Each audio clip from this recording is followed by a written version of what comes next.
மலையேறி மாடு மேய்க்கும் போராட்டத்துக்கு கூடியிருக்கிற அனைவருக்கும் என்னுடைய அன்பு வணக்கம். தமிழ்நாட்டில் முதல் முறையாக ஒட்டுமொத்த வனத்துறைக்கும் வேலையை கொடுத்திருக்கிறார் நன் சீமான். பொதுவாக ஃபாரஸ்ட் அப்படின்னு நினைப்போம், அந்த ஃபாரஸ்ட்ங்கிறது ஃபார் ரெஸ்ட், அது ஃபார் ரெஸ்டாக தான் இருக்கும். பெரும்பெரும் முதலாளிகளுக்கு ரெசார்ட் கட்ட, அமைச்சர்மார்கள் குழுகுழுன்னு உள்ள சுற்றுலா செல்ல, அவர்களுக்கு என்ன சொல்றது செக்யூரிட்டி வேலை பார்க்கறது அந்த ஃபாரஸ்ட் வேலை. நேராக கிளம்புங்க, நீங்க மூணாறு போங்க, தேக்கடி போங்க, கேரளாவுடைய பார்டர் அந்த எல்லை பகுதி என்றாகும். அவன் வனத்துறை எப்படி வச்சிருக்கான், இவன் வனத்துறை எப்படி வச்சிருக்கான்னு போய் பாரு. அப்புறம் நம்ம வனத்துறை எப்படி செயல்படுதுன்னு பாரு. வனப்பகுதிக்குள்ள மண்ணெண்ணி வைக்கலாம், அவனை அடிக்க மாட்டாங்க. வனப்பகுதிக்குள்ள மலையை உடைச்சு வைக்கலாம், அவனை அடிக்க மாட்டாங்க. மலையை மேய்ஞ்சிட்டு போவான், மண்ணை மேய்ஞ்சிட்டு போவான், அவனை அடிக்க மாட்டாங்க. ஆனா மாடு மேய்க்க போனா அடிப்பாங்க. ஏன்னா இழிச்சுவா பையன், கேட்க நாதி இல்ல, கேட்க நாதி இல்லாதவன் இல்லை, அவனுக்கு நான் இருக்கிறது, நாங்கள் இருக்கிறோம் என்று சொல்லத்தான் அந்த சீமான் வந்திருக்கிறார். இது கோனார்களுக்காக சீமான் போடுற ஒரு பிளான். கோனார் ஓட்டை கவர் பண்ணாரு, உட்கார்ந்துக்கு ஒரு கோனாரா. மதுரையில தமிழ்நாட்டுடைய ஒரு முக்கியமான அமைச்சர், மதுரை தொகுதியினுடைய அமைச்சர் 2000 மலமாடு வச்சிருக்காரு. அவர் கோனாரா? திருச்சியில ஒரு முக்கியமான அமைச்சர், திமுக அமைச்சர், மாநகராட்சி எல்லை பகுதிக்குள்ள மாடு மேய்க்க கூடாது, மாடு வளர்க்க கூடாது, 500 மாடுகளை வைத்து, நாட்டு மாடுகளை வைத்து நான் பண்ண வச்சுக்கிறேன். ஐயா சிட்டிக்குள்ள மாடு வளர்க்கக்கூடாது, அது மத்தவனுக்கு தான், நமக்கு என்ன? அவர் பிகை கொடுத்த பேட்டி இருக்கு, அவர் மாடு வளர்க்கலாம். அப்ப ஒரு கோனாரா? மாடு மேய்க்கலாம் கோனாருன்னு சொல்றான் பாருங்க. இத மாதிரி ஒரு அயோக்கிய பேர் என்னது? அப்ப மாட்டு கறி சாப்பிடலாம், மாட்டுக்கறி திங்கிற போராட்டம் அது முற்போக்கு, மாடு மேய்க்குது பிற்போக்கு. பீஃப் ப்ராட்டஸ்ட் அது போடுறாங்க, பீஃப் ப்ராட்டஸ்ட். வி ஆர் முற்போக்கு, நாங்கள் வந்து ரொம்ப இன்டலெக்சுவல்ஸ். இது மாட்டுக்கறி சாப்பிட்றது, மாட்டுக்கறி போராட்டம் நடத்துறது இன்டலெக்சுவல்ஸா முற்போக்கா? ஆனா அந்த மாடை மேய்க்கணும், அந்த மாடு மேய்க்கிற உரிமையை கேட்கணும் பிற்போக்குத்தனம். 1,35,000 கோடி ஆண்டு வருமானத்தை கொடுக்கிற மிகப்பெரிய பொருளாதாரம் இருக்கிற ஒரு தொழில் இந்த மாடு மேய்க்கிறது, மாடு வளர்ப்பு தொழில். அந்த அடிப்படை அறிவு இல்லாம 50,000 கோடி டாஸ்மாக சரக்கு வித்து வியாபாரம் என்ற இந்த கருதைகளுக்கு என்னடா தெரியும் இந்த பொருளாதாரம்? அவர் பொருளாதாரம் படித்தவர் சீமான். இது ஒன்னும் ஒரு சாதி ரீதியாக, இது வந்து ஒரு உயிர் நேயம் என்பதெல்லாம் தாண்டி மிகப்பெரிய பொருளாதாரம் இருக்கு, ஒரு சந்தை இருக்கிறது. அது எங்களுக்கான சந்தையா மாறணும். ஏன் இவன் எதுக்குறான் தெரியுமா? இவன் வந்து நம்ம மாடை மேய்க்கணும், நாட்டு மாடை மேய்க்கணும், அதெல்லாம் அவனுக்கு பிரச்சனை இல்லை. நாம இங்க மாடு மேய்ச்சா, நம்மளுடைய கிதாரிகள் மாடு மேய்த்தா, நாட்டு மாடுகள் வளர்த்தா இந்த சந்தை தமிழ்நாட்டுக்குள்ள உருவாகும். இந்த 1,35,000 கோடி தமிழ்நாட்டுக்குள்ள சொல்லணும். அப்படி சொல்லண்டா தமிழ்நாட்டினுடைய பால் சந்தை அந்த 1,35,000 கோடி இப்போ கிட்டத்தட்ட 7 கோடி லிட்டர் பால் தமிழ்நாட்டுக்கு தேவைப்படுது. அதுல 40 லட்சம் லிட்டர் தான் ஆவின் பூர்த்தி பண்ணுது. மீதி 6 கோடி 60 லட்சம் லிட்டர் எங்க இருந்து வருதுன்னா ஆந்திரால இருந்து வருது. ஒங்கோல் வகைராக்களுக்கு அந்த பிசினஸ் பாதிக்கப்படுது. எங்க திரும்பினாலும் தெலுங்கு இருக்கிற, அதுதான் பிரச்சனை, அதுதான் அவனுக்கு பிரச்சனை. பொருளாதாரத்தை சீமான் கை வைக்கிறார். எப்படி வெள்ளக்காரனை விரட்டணும்னா காலா லாவியா என்ற 2 கப்பலை நிப்பாட்டி பொருளாதாரத்தை அவனை வீழ்த்தினால் மட்டுமே அவனை விரட்ட முடியும் என்று நம் பாட்டம் வ.உ. சிதம்பரனார் வெள்ளக்காரனுடைய பொருளாதாரத்தை கை வச்சாலும் அப்படி சீமான் அவனுடைய திராவிட கும்பலுடைய பொருளாதாரத்தை கை வைக்கிறார். பனையும் பொருளாதாரத்தை கை வைக்கிறதா? இந்த ஆடு மாடு மேய்த்தனும் அவனுடைய பொருளாதாரத்தை கை வைக்கிறதா? அதனாலதான் பதறான். அவனை பொறுத்தவரைக்கும் காசு பணம் அது கொடுத்துட்டு அவன் என்னமும் செய்வான். நாம கேட்கிற கேள்வி ஒண்ணுதான், வனத்துறை அதிகாரிகளுக்கு, நீங்க கிட்டத்தட்ட மேற்கு தொடர்ச்சி மலை இந்த வெஸ்டர்ன் காட்ஸ் 800 கிலோமீட்டருக்கு மேல இருக்கிறது தமிழ்நாட்டுக்குள்ள. இந்த வெஸ்டர்ன் காட்ஸுக்குள்ள இது வரைக்கும் ஆயிரக்கணக்கான யானைகள் செத்து இருக்கிறது, ஆயிரக்கணக்கான புலிகள் செத்து இருக்கிறது, ஆயிரக்கணக்கான காட்டு விலங்குகள் செத்து இருக்கிறது. அந்த வனத்துறையை நீங்க எப்படி வச்சிருக்கிறீங்க? வனத்துக்குள்ள யூக்கலிப்டஸ், வனத்துக்குள்ள ஒண்ணுத்துக்குமே பயன்படாத தைல மரங்களை நட்டு அந்த காட்டை நாசமாக்குறதா அந்த வனத்துறை 50 வருஷமா செஞ்ச வேலை.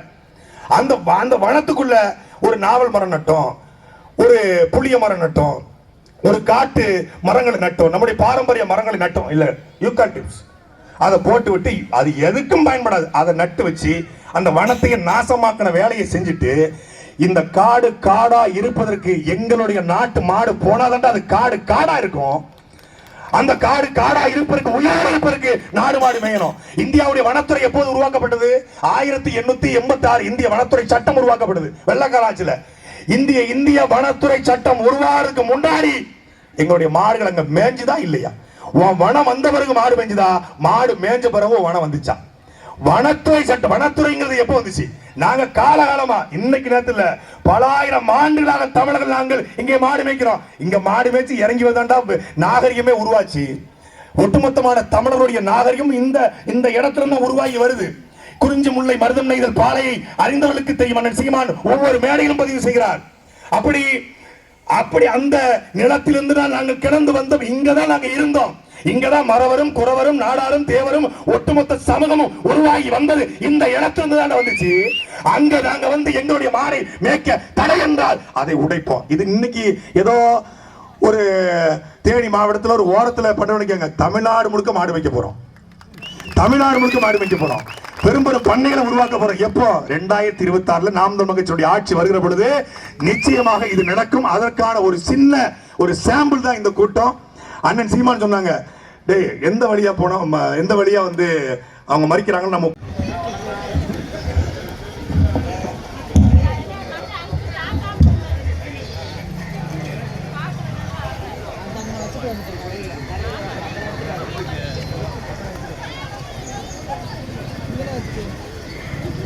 தீரன் எனும் திருப்பெயர் கொண்ட தென்னவன்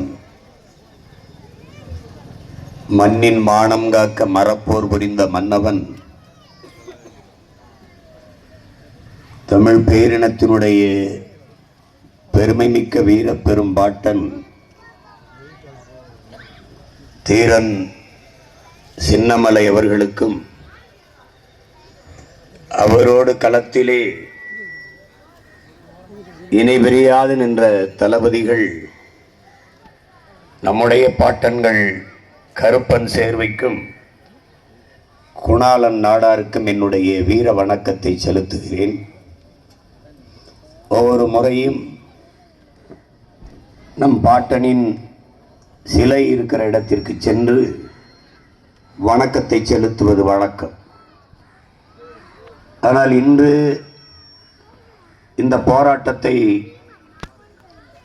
நடத்துவதென்று குறித்துவிட்ட பிறகு அங்கு செல்ல முடியவில்லை. ஆனால் இந்த நிலமெங்கும் தீரனுடைய நிலம்தான். அதனால் இந்த இடத்திலிருந்தே எங்களுடைய பாட்டனாருக்கு நாங்கள் வணக்கத்தை செலுத்துவதில் பெருமையடைகிறோம்.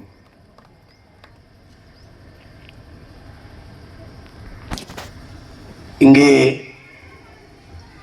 பேசிய என்னுடைய தம்பிகள் எல்லாம் மேய்ச்சல் நல உரிமையை பற்றி தெளிவாக எடுத்து விளக்கி பேசினார்கள். நிறைய செய்திகளை பகிர வேண்டிய தேவையும் இல்லை, இதற்கு நேரம் இல்லை. மாடுகள் பசியோடு அங்கே காத்து கொண்டிருக்கிறது. அதை மேய்ப்பதற்கு நாங்கள் செல்ல வேண்டும். பெரிய கோரிக்கை ஒன்றுமில்லை. 2006 அவர்கள் கொண்டு வந்த வன உரிமை சட்டத்தை செயல்படுத்த சொல்லித்தான் நாங்கள் தொடர்ச்சியாக போராடி வருகிறோம். அறிவார்ந்த தமிழ் சமூக மக்கள், என்னிலும் இளைய என் தம்பி தங்கைகள், உலக நாடுகளில் எல்லாம் எப்படி ஆட்சி நிர்வாகம் நடக்கிறது என்பதெல்லாம் பார்க்கிற நீங்கள், இது வெறும் ஆடு மாடு என்று கருதுகிறார்கள். நீரின்றி அமையாது உலகு என்று நம்முடைய வள்ளுவ பெருமகனார் நமக்கு தந்தருளிய மறைமொழியில் சொல்லுகிறார். அது எவ்வளவு தூரம் உண்மையோ அப்படி நீரின்றி அமையாத உலகு, அதுபோல காடின்றி அமையாது நீர், ஆடும் மாடும் இன்றி அமையாது காடு. இந்த இயற்கையின் சுழற்சி முறையை என்னிலும் இளைய என் தம்பி தங்கிகள் அறிந்து கொள்ள வேண்டும். ஆடு மாடுகள் அங்கு சென்று மேய்வதால் காடு வளப்படும். அங்கே இதே குரங்கணியில் தீப்பற்றி எரிந்ததே, அதுபோல காடு பற்றி எரிவது தடுக்கப்படும். தீயின் தொடர்ச்சியின்றி அது அந்தந்த இடத்திலே நின்றுவிடும். கூகுள் நிறுவனத்தினுடைய தலைமை அலுவலகம் ஒரு தீவிலே அடர்ந்த காட்டுப்பகுதியில் வைத்திருக்கிறார். அவர் அந்த காடில் தீப்பற்றி எரிந்துவிடக்கூடாது என்பதற்காக 100 மாடுகளை அங்கே விட்டு தினமும் அந்த புற்களை மேய விடுகிறார். ஏன் அவருக்கு அவர் செய்கிறார்? அவருக்கு அறிவு இருக்கிறது, தெரிகிறது, அவர் செய்கிறார். இத்தனை என் பிள்ளைகள் இவ்வளவு கேள்விகளை எழுப்பினார்களே. எங்க ஐயா கென்னடி உட்பட என் தம்பி இளஞ்செழியன், சீமான், என் தம்பி துரைமுருகன் எல்லோரும் இங்கே மலையை இதே குரங்கணியில், அறிவார்ந்த என் அன்பு சொந்தங்களே, இதே குரங்கன் இதே தேனியிலே நியூட்ரினோ ஆய்விற்காக மலையை எடுத்து கொடுத்தவர்கள் இவர்கள் தான். இந்தியாவில் எவ்வளவோ மலைகள் இருக்கும்போது என்னுடைய மலைக்கு ஏன் வந்தார்கள்? 50,000 டன் எடையுள்ள வெடிமருந்துகளை வைத்து நாங்கள் மலையை தகர்ப்போம். அதில் கொடுத்து நம்ம சொல்லல, அந்த ஆய்வில் அவங்க சொல்றாங்க, அவங்களே சொல்றாங்க. லட்சம் டன் எடையுள்ள தூசை காற்று மண்டலத்திலே கலக்கும். 50,000 டன் வச்சு மலையை தகர்த்தா என்ன ஆகும்?